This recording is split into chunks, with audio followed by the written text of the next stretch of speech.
October 14th, 1931, 02:14 a.m., the Iron Rail Tavern, Bronx, New York.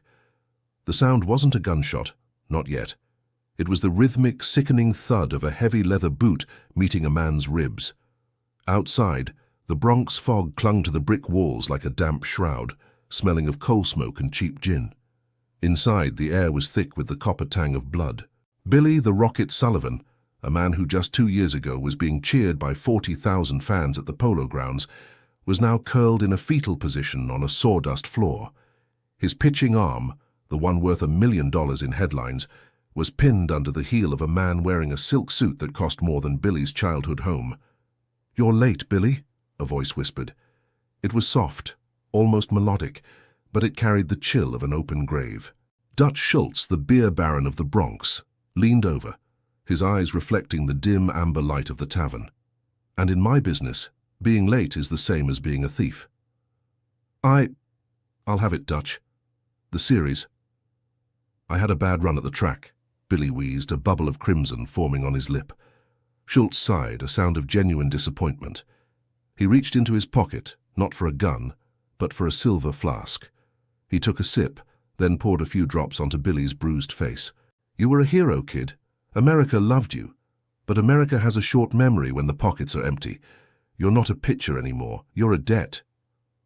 To understand how a national treasure ended up bleeding in a basement while the Great Depression strangled the city outside, we have to look at the moment the cheering stopped.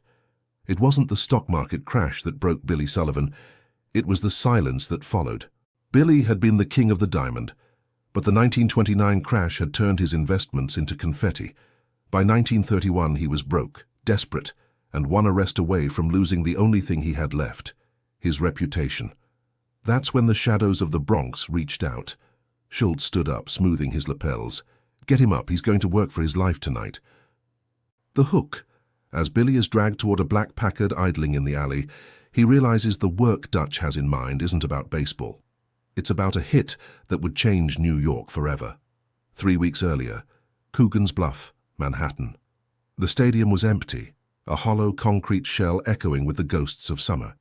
Billy Sullivan stood on the mound, dressed in a frayed wool coat, his fingers trembling as they gripped a scuffed baseball. The wind whipped off the Harlem River, carrying the scent of salt and decay. He threw. The ball didn't hiss through the air like it used to. It wobbled, hitting the backstop with a pathetic clack. "Form's gone, Billy. The arm is a dead branch." Billy spun around. Standing in the shadows of the dugout was Bo Weinberg, Schultz's top lieutenant. Bo didn't look like a gangster.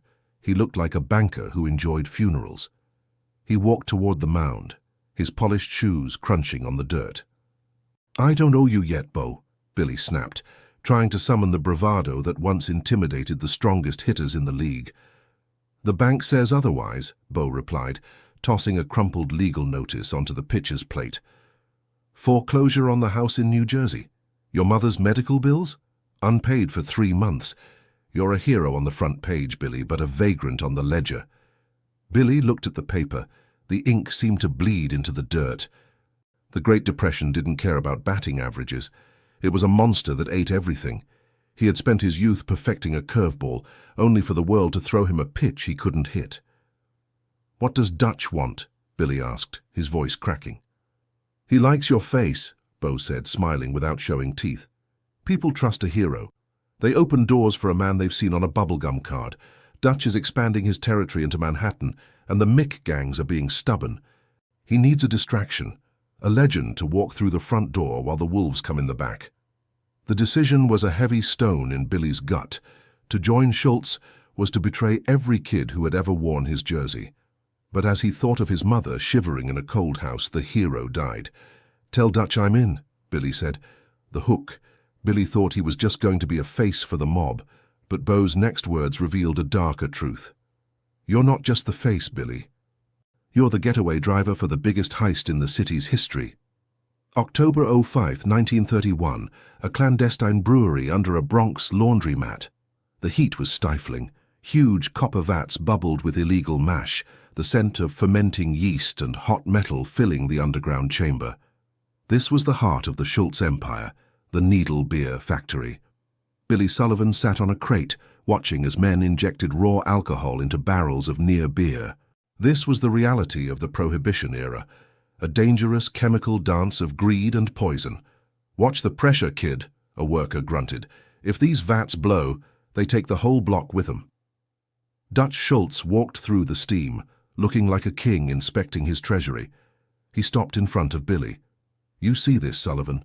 This is power. People think I sell beer. No, I sell an escape from the misery of 1931, and I need that escape delivered to the upper crust. The speakeasies in Midtown don't want thugs in flat caps. They want elegance." Billy's job was to coordinate the hero's route. He would drive the trucks, using his celebrity status to breeze through police checkpoints. Officers who would usually demand a bribe would instead ask for an autograph.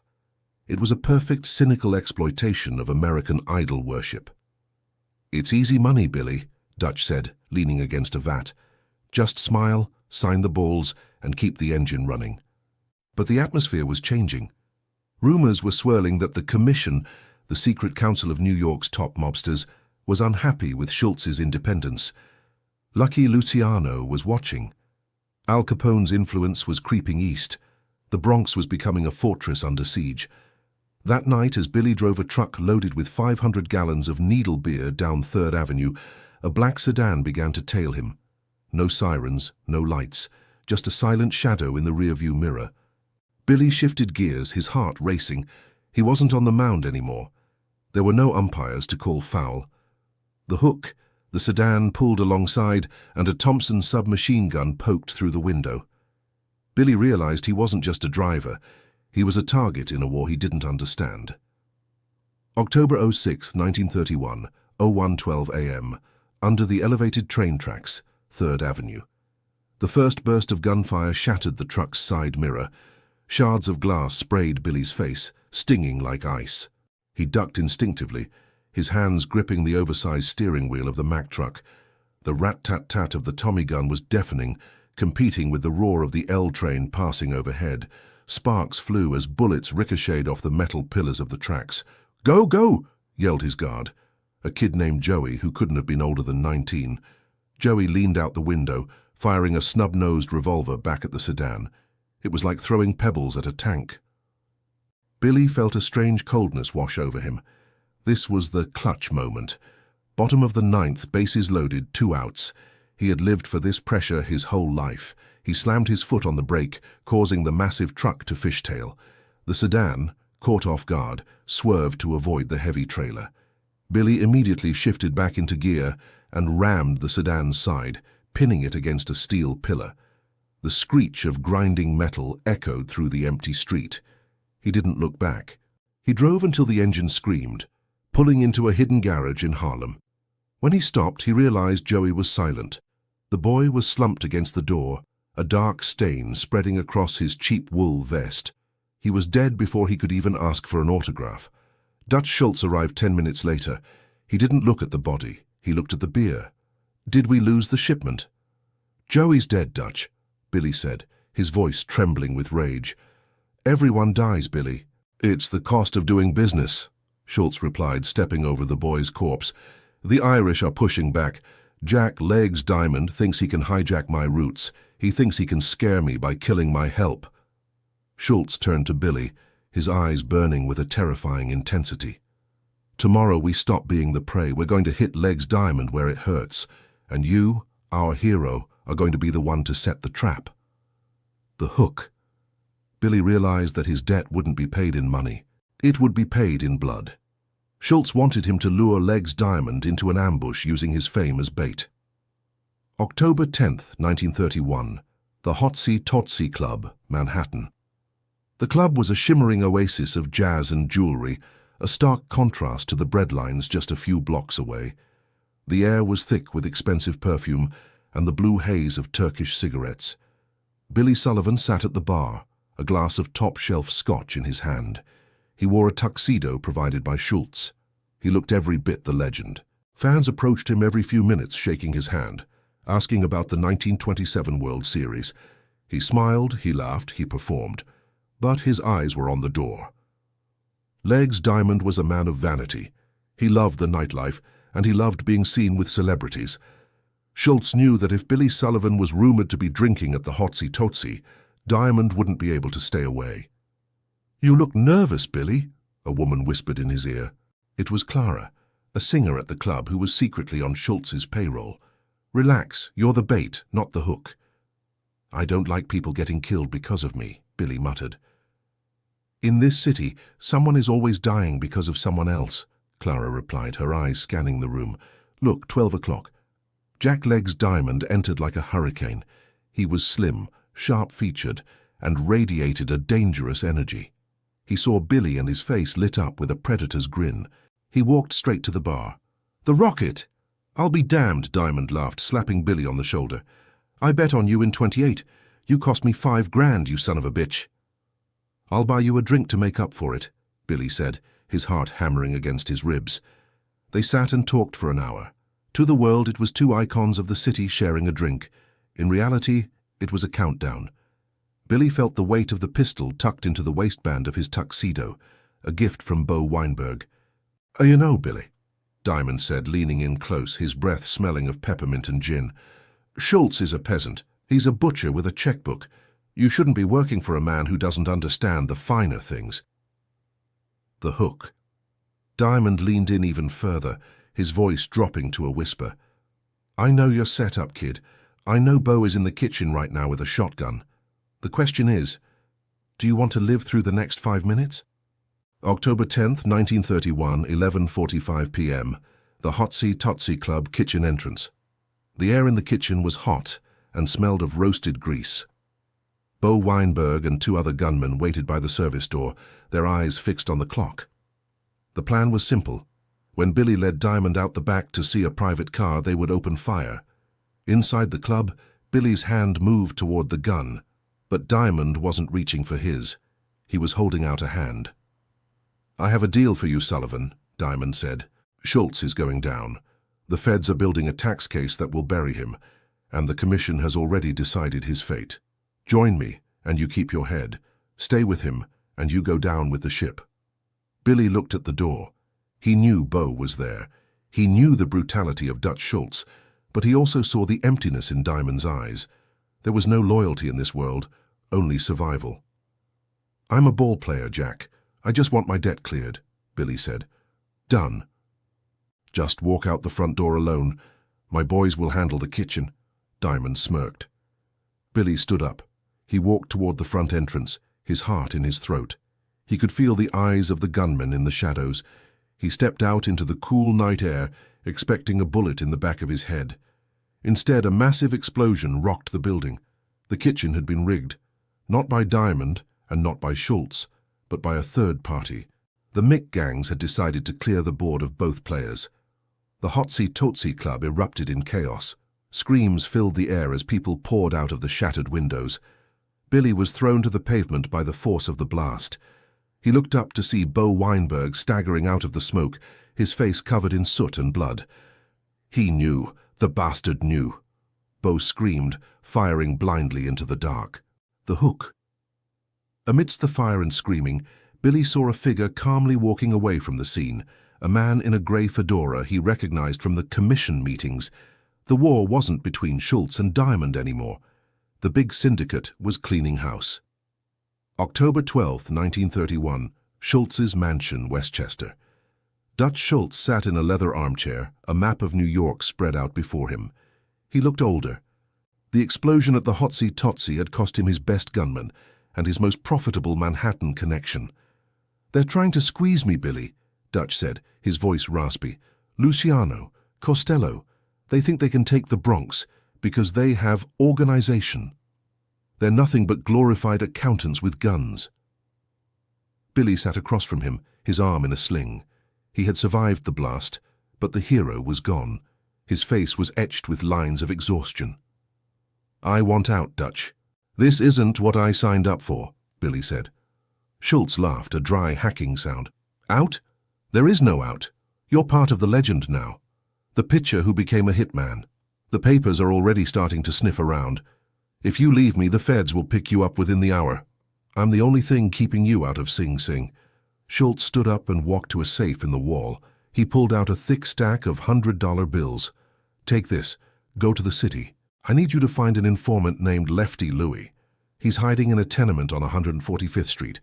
He has the ledger that proves the commission is skimming from the unions. With that ledger, I can hold the city hostage." "And if he doesn't want to give it up?" Billy asked. Schultz handed him a heavy, cold object, a .38 caliber revolver. "Use your rocket arm, Billy. Don't miss." Billy took the gun. He realized then that he was no longer a pawn. He was the sword. The transformation was complete. The man who once threw strikes for the love of the game was now being sent to execute a man for the love of survival. The hook.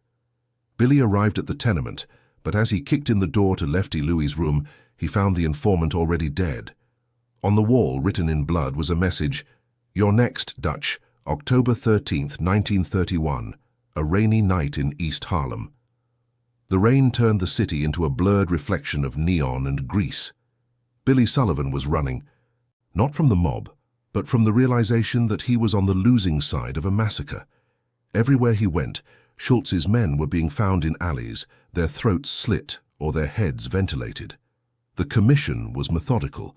They weren't just winning a war, they were erasing an era. Billy found himself at a payphone, his last nickel trembling in his hand. He dialed his mother's house. "Hello?" Her frail voice answered. "Mom, it's me. Listen, you need to leave. Take the train to your sister's in Ohio. Don't take anything with you, just go." "Billy, what's wrong? The papers say you're helping the poor people in the Bronx with Mr. Schultz.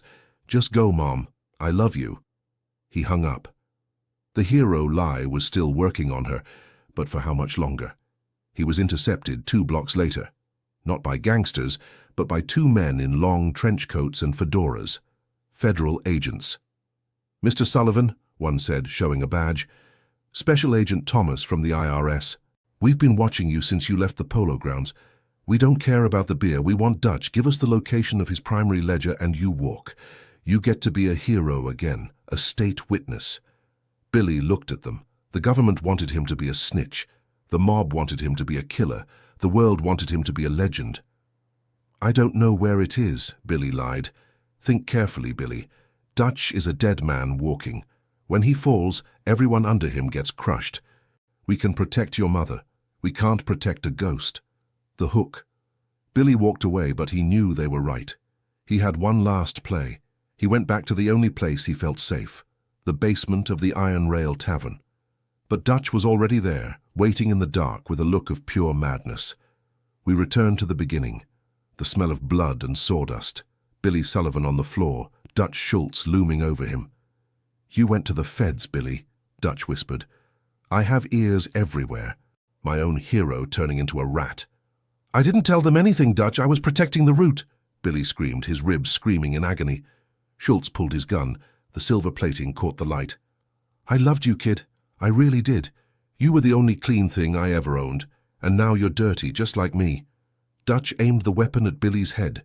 Suddenly the front door of the tavern exploded. It wasn't the feds. It was the commission's hit squad. The room erupted in gunfire. Tables were shredded, bottles of illegal whiskey shattered, raining glass on the combatants. Dutch dove behind the bar, firing back with a fury that earned him his reputation. Billy crawled through the sawdust, ignoring the pain in his side. He saw his chance. The cellar door was open. He lunged for it, but a bullet caught him in the shoulder. He tumbled down the wooden stairs, landing in the damp darkness of the brewery below. Above him, the sound of the massacre continued. Screams, the heavy thump of bodies and the relentless roar of submachine guns. Billy lay among the beer barrels. He looked at his pitching arm. It was shattered, the bone protruding through the skin. He would never throw a ball again. He would never hear the roar of a crowd again. He heard footsteps on the stairs. Heavy, slow, deliberate. "Billy?" It was Dutch. He was stumbling, clutching his stomach. Blood was leaking through his fingers, staining his expensive silk vest. He collapsed against a fermentation vat. We almost had it all, didn't we?" Dutch wheezed, a delirious smile on his face. "The Bronx. The world. The hook." Dutch's eyes went glassy, but he reached out and grabbed Billy's collar. "The ledger. It's in the trophy, the one you won in 27. Give it to them, Billy. Buy your life back. October 30th, 1931. A quiet pier in New Jersey. The morning sun was a cold, pale disk in the sky. Billy Sullivan stood at the edge of the pier, his arm in a heavy cast. In his good hand he held a silver trophy, the MVP award from the 1927 World Series. He unscrewed the base. Inside was a small, leather-bound book. The names, the dates, the bribes. It was the DNA of New York's underworld. It was worth millions, or it was worth a life sentence. He looked at the city skyline.